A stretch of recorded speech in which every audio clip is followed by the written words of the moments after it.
tu rằng dòng trai chân xuống lối là cầm cụ tiền tung cầm bát thiên trên hàng chân cầu sẽ Hallelujah Hallelujah Amen boy pa nila sa atin sa ipinase boy pasupa na binsa kaboy na doon na kong di hatiyang intazana na si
trong bát tin cái chiêm đàn thì chiêm quang đạo lâu yên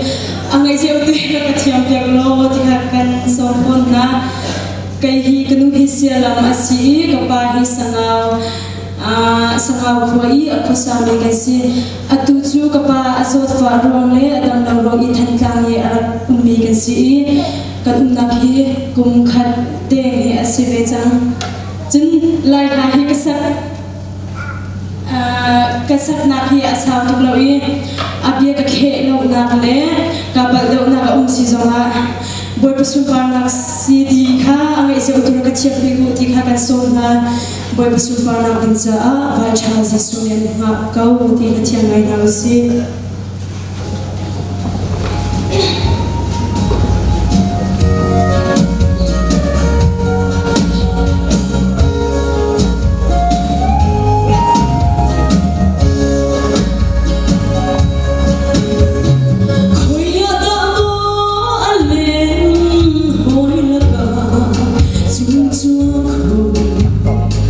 Mì Gõ để không bỏ lỡ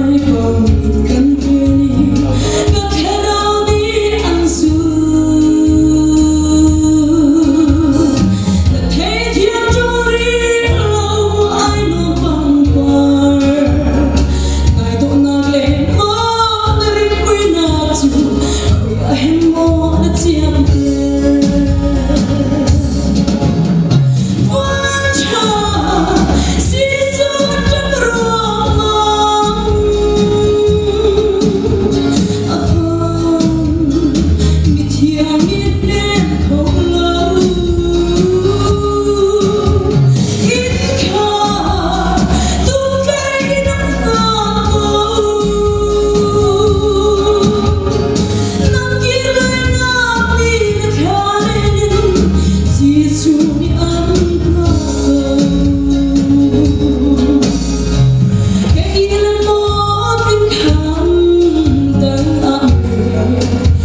bồi ban thong cho việc sẽ